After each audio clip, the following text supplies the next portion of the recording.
Hello, Hamish Conway here, and welcome to TACOS Tuesday. And as always, well, not always, but today at least is Sebastian Hargraves, and Cell Global's head of advertising. So welcome, Seb. Thanks for having me, Hamish. Excellent. So it's episode 20. So it's been 20 weeks in a row, and this will be the last episode until the new year, as we have a bit of a break. And I was reading somewhere that when you get to 21 episodes, that you kind of go into this next group of people who are really consistent and persistent, and like into the top 5% or something. So many people give up. So we're actually one short. So we're going to have to at least do one more in the new year. But actually, we will continue to do this podcast because it's been really good for us to continue to do this, and hopefully it's been great for you listening as well. And we've learned a lot. We know we're not perfect. We're still looking to sharpen up our skills and deliver you better and better content that we can. And also we've got to figure out how to deliver this out to more people as well. So that's all part of the challenge. But it would be great to get your feedback as well. Do you want to hear interviews? What would you like to be learning? Is there anything that annoys you about when you're tuning in to the show, like background noise or something like that? So, if you could message Seb or myself on LinkedIn or email hello@gocellglobal.com. We'd love to hear from you. And look, so thank you so much if you for listening to this episode and for any others you've listened to as well. Really appreciate it. And our objective here is to continue to provide as much value. And with that said, today is about the topic is what have we learnt and observed from 2024 when it comes to Amazon ads. So we've got 3 areas we're going to cover off. Just what we've noticed with brands and their attitude and behaviors towards Amazon ads and even Amazon in the year.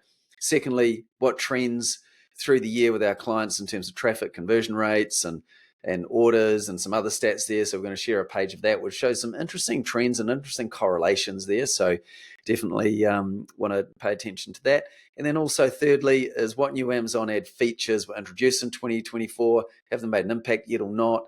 And what could we expect? So that's really that's the plan of attack for this show. So look, we'll start with number one is what have we noticed with brands' attitude and behaviors towards Amazon ads in Australia. So Seb, what have you noticed yourself in dealing with these brands? Yeah, so some of the cool things that Amazon have allowed us to do is being able to benchmark our shoppers compared to our category. And so, we've taken some brands that have never advertised before in their history on Amazon and, started advertising with them. And the journey that's been interesting there that we've seen a lot of the time is that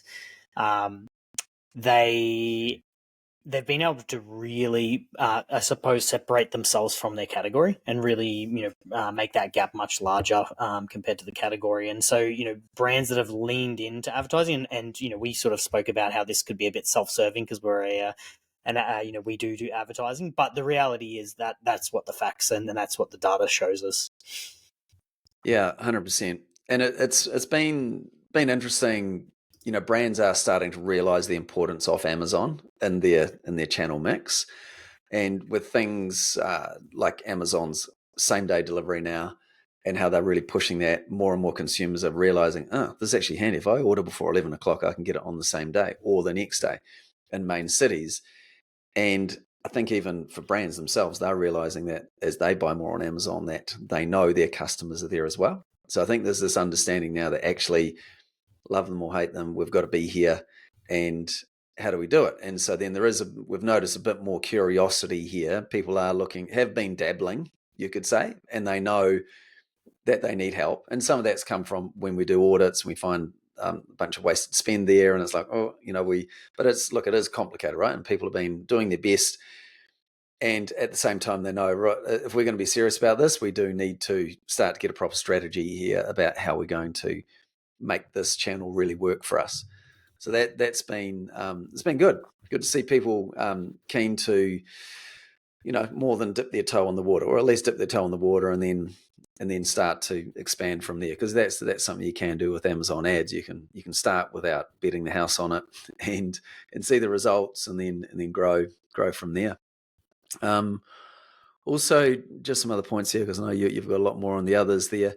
It's been interesting this year with Amazon, particularly on the vendor side, where a lot of brands aren't really loving Amazon, and Amazon retail has also had a big focus on profitability, and so is every brand really, which you have to, So you got to look at the channel and go, are we factoring in all the costs? And I think there's been a number of brands who maybe early on didn't negotiate as effectively as they could have, or not really understanding all the hidden costs that are there with Amazon. So then their concern has been, well, we don't want to put more advertising at this because it's not profitable enough. So, or having to get very specific about, well, we'll only do it on these SKUs because they're the ones where there's margin. So I think it's been a bit of a year where people have been understanding that the true cost of doing business with Amazon, and in this AVN period, or Amazon vendor negotiation period, people are starting to realize what they do need to ask, and to make sure that they, this is a profitable channel for them, so they then can start to put more traffic onto what's working and amplify that. But it's been an interesting thing to observe this year, which is fine. So it is one of those years. I mean, I think a lot of people have done the groundwork to have 2025 be a year that they can lean in even more, and have this be a really profitable channel. So that's what we've noticed from a brand's attitude and behaviors point of view and around Amazon at a high level. So probably more than that, but that's a good start. And then, Seb, so this point number 2 here, what trends through the year have we noticed with our clients in terms of traffic? This is just vendor clients, by the way. A bunch of third-party clients as well, but these trends here will make sense across the board. So should I share the screen and I think that's a good idea. and show you just some of these graphs here? Obviously, if you're listening, you might not be able to see this, but you could download it on the website, or if you are watching on YouTube, you can pause and zoom in if you need to, because it is a little bit small as we try and jam it in on here. But here we go. Cool. All right. So I'll move my mouse to where you're talking about. Yeah, so I think first off, I'll walk you through what each of these are. So we've got the top left corner there, total conversion rate. So this is, this is not to be confused with advertising conversion rate. This is, total conversion rate, people that saw the product versus people that, actually ended up ordering a unit. Then next to that, we have cost per click, which is CPC. This is how much did it cost for every click that we got through advertising.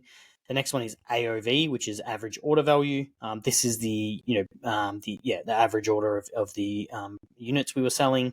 Then we have views in the bottom left corner there, and we have next total units sold, and then we have conversions, which is ad conversions. So this is just the advertising conversions piece. And this is all on from January to November. We excluded December because it's not finished, and so kind of skewed the data. And so then behind these, we have trend lines to kind of show the direction of that a lot of these brands are sort of going in. And so some of the things that we saw, that kind of stood out to us. So firstly, the amount of views and units that were trending. So you can see those trend lines there. They're really aggressive growth trajectories, and that's what we have seen with a lot of our brands. They have been growing significantly compared to their other channels, and so that's a really positive thing. The other thing that you'll see is like the massive spikes that the Prime Days, which is one in July. There's also one in October, and also in November is the Black Friday and Cyber Monday, which we just had. And so those peak events, you can really see how much they contribute in regards to, Amazon's overall picture. And so, I think I put on my LinkedIn post, I reposted one of our podcasts, and it's kind of like it or not, you have to have a strategy for, these events, these tentpole events, whether you like discounting or not, having the right strategy. And that doesn't mean doing everything. Strategy is about doing the right thing, not everything. But, having a strategy is going to be really important for brands, just because of how much that represents. The other interesting piece that we saw And these brands were doing a lot of different things. So, there is some volatility to the data, but the fact that conversion rate was dropping really as a trend line compared to the average order value actually increasing was an interesting trend that we saw. That normally you would, as your average order value increases, you would see the conversion rate decline, which is what we're seeing here. But like some of the variation there was bigger than kind of what we expected to see. Cost per click going down, that's interesting as well. That's we expect more competition in the market, not less. So cost per click sort of declining kind of indicates that the competition isn't as aggressive as we thought it would be. But again, there are some anomalies in this data with all the vendors doing different things. Good. So yeah, it is interesting to see just the first part of the year, and even how well the actual orders just kind of declining a bit before the big boost in the second half of the year. So that's an interesting take. But overall, with impressions increasing, that's a combination of obviously advertising and getting more eyeballs on it. But this here is arguably an indication as well. You've got these months here, August, September, actually being a lot higher than your February, March area as well. So the channel is continuing to grow. And also then with that, a declining conversion rate trend means that there is more competition on there, or more options for people to consider. And so that is, here we've got from 16 to 21. So that's that is meaningful in big numbers.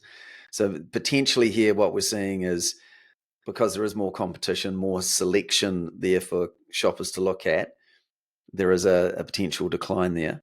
And also from a average order value, if that is increasing, then that could decrease conversion rate as well. But we can certainly see more people, more views, and they've got maybe more choice there. So I think that they're all indications, even though this is it's not a massive set of data, that the channel's growing, and certainly for our clients, they're making more sales, as we can see here. Yeah, and I think as well, like I feel like the back end of the year, or at least through the deals, you can see like those drops in average order values where we really see those spikes in conversion rate in general. So it's kind of showing us that price sensitivity of the customer. And I think in the economic environment we're in, that kind of makes a bit of sense. But price is a big factor, I think. As part of that. Yeah, good, excellent. Okay, anything else on that, Seb? Before we No, I think that's pretty good. We covered it. I think in general, like I said, it's the trends up. The units and views is kind of what we're looking at as big growth metrics for us. And then some of the other stuff is just more interesting to see. Yeah, that's good. Excellent. Okay, so I'll stop sharing that. And okay, so then the third thing is what was introduced by Amazon Ads in 2024, and then also just elaborate a bit on, has it made any impact yet, or what should we expect? And actually, I do have another share to do, but yeah, what do you think? Yeah. So some of the ones that we introduced, there's obviously a lot of things they introduced, but some of the big ones that are in Australia that kind of affect us a bit more are Prime Video coming to Australia. That's going to be a big one, and it's Amazon's way of getting another audience group into the advertising funnel. Amazon also released AI Creative Studio and Audio Generator. So those are for brands that really struggle to create content. Amazon's trying to make it easier and easier and level the playing field in regards to generating content, so that even if you're on a shoestring budget, you can generate okay content. It's not going to be elite, but you can generate something. So the next thing is Amazon Marketing Cloud. I think this is going to be probably one of the biggest releases for Amazon AU, particularly next year once brands start leaning into it a lot more.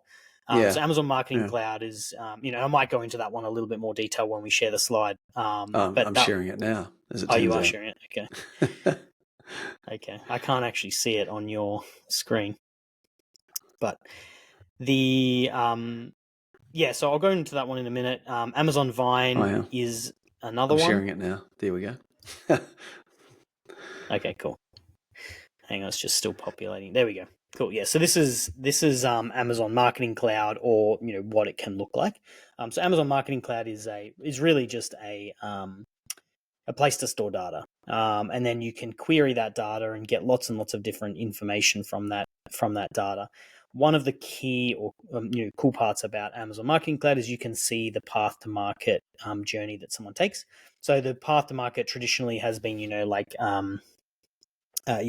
consideration awareness, consideration, purchase, repurchase is kind of like the typical funnel. But we know that's not how people shop. People are shopping in different places, different areas. And so there's lots of multiple touch points that people find our products. And this is a little bit blurry, but I'll walk you through it. So what this is showing is just one use case that you could use Amazon Marketing Cloud. And what it's done is basically gone and said, I want to query my data and find out what are the top 5 ad paths ranked by sales. So it's saying, what journey did someone take? How many ads did they hit before I ended up getting the sale? And how much does that represent in regards to all of my sales that I'm getting over this period? So in this screenshot here, it's showing the last 30 days. And you can see it's got Amazon DSP, which is demand side platform, showing a streaming TV ad that obviously got clicked. Then there's an Amazon DSP display ad that someone clicked. There's then a sponsored brand video. So we've now moved to native ads on Amazon that they've clicked on. They've then clicked on what we call a sponsored product ad, which again is a native ad on Amazon. And then finally, they've clicked a video sponsored display ad before purchasing. So there's a lot of ads that they're clicking before they end up in that purchase funnel. But you can see in this screenshot that 22% of the people followed that journey to get to that point. And so, what that allows you to do is typically people react to advertising based on the last click attribution, where they're like, is my ROAS good? Is my ACOS good? If it is, I'll keep the ad on. If it's not, I'll turn it off, or I'll reduce my bids. And that's very, very isolated to look at an ad like that. If you can look at the ad and collectively look at it like this, so how much did all of those ads cost me, and how much did all of those ads altogether generate for me, and not just factoring in that last click, because we know, as this shows, there's lots and lots of paths or lots of clicks before they get to that final purchase. And if you factored all of that in, what you might find is those ads they look unprofitable or not worth it at the beginning actually are contributing to you having such a low and good return right at the end of the funnel. And so that really helps paint that picture. And I think brands that can get onto this are the ones that are going to see that that competitive edge and exponential growth as they get bigger. Yeah, no, this is a big change, and because previously with AMC you needed to be also doing DSP and spending at least 20 grand a month on that to really have it work. But now you don't even need to be on DSP, so it opens it up to a lot more brands, which is fantastic. And this is really thinking about Amazon's walled garden in terms of the whole attribution journey, because with Meta that is very difficult, and the same with Google. But with Amazon, this is going to be really interesting, and particularly for bigger brands who can do TV type of streaming on Prime Video or Twitch, for example. This is going to be really interesting just to see what's possible here, and just what those common journeys are that people will take.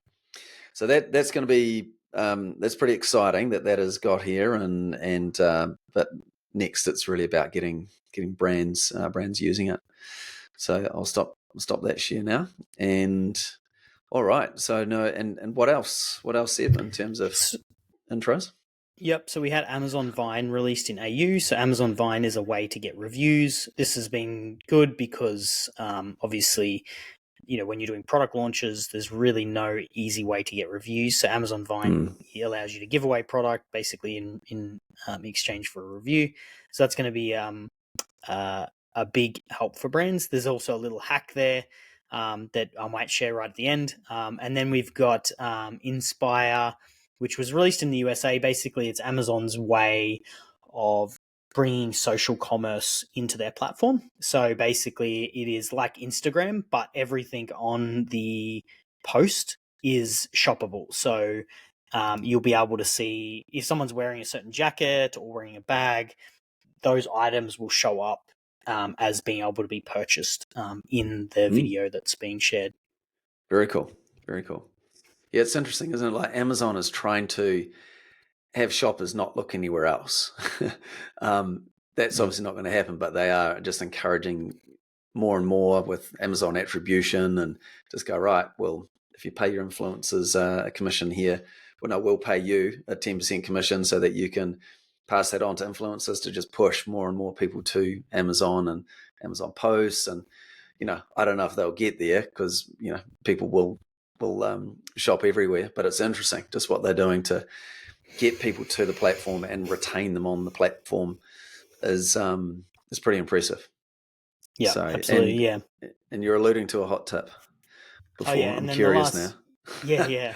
So for Amazon Vine, one of the hot tips that I share with people is, if you've got a product with a lot of variations, split out your variations, get Vine reviews for all your variations, and then you can combine your variations together once you've got all your Vine reviews, and then that'll combine your reviews. So if you have 3 product, like let's say you got one product and it's 4 sizes, a small, medium, large, and extra large, you can split them out, get each of them, get 5 reviews, put them all together, and then you're going to have 20 reviews. Yeah.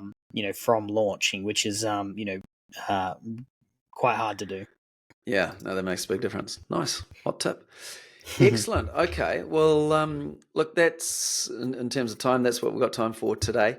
So really, sharing what we've been noticing from brands' attitudes and behaviors towards Amazon, some of the trends we've noticed. And if you want that there, go to our podcast page on Go Sell Global under knowledge and then podcasts, and we'll have the PDF there if you want to have a look at that, if you're just listening. And then some things coming down the pipeline from Prime, well, that have arrived this year, Prime Video and AMC, but really I think we'll see the benefit of that in 2025. And looking forward to that, and which kind of segues nicely into when we come back in the new year. We will over the break, I can imagine Seb spending a bit of time just mulling on what's going to be happening for 2025 and some of his predictions for the year with Amazon ads. So we'll cover those off in the new year, and that'll be great. And again, thank you for tuning in. Really appreciate it. Appreciate it through 2024. And we assume some people are listening, given a few of the stats there. But no, thank you very much. And if you are going to make 2025 a big year for your brand, then perfect chance to have Seb have a look at your Amazon ads order. Just say you're listening to the show, and you can get that for free. It's been anywhere from $1,500 to $500, but we'll do it for free for you. So for being a valued listener, go to our website again, gosellglobal.com, and go to services, and then you'll find management for Amazon ads and book a call there with Seb. So that'll be awesome. Thank you very much, and have a fantastic Christmas and New Year and holiday period there, and enjoy. All right. Thanks, Seb. Thanks, guys. Cheers.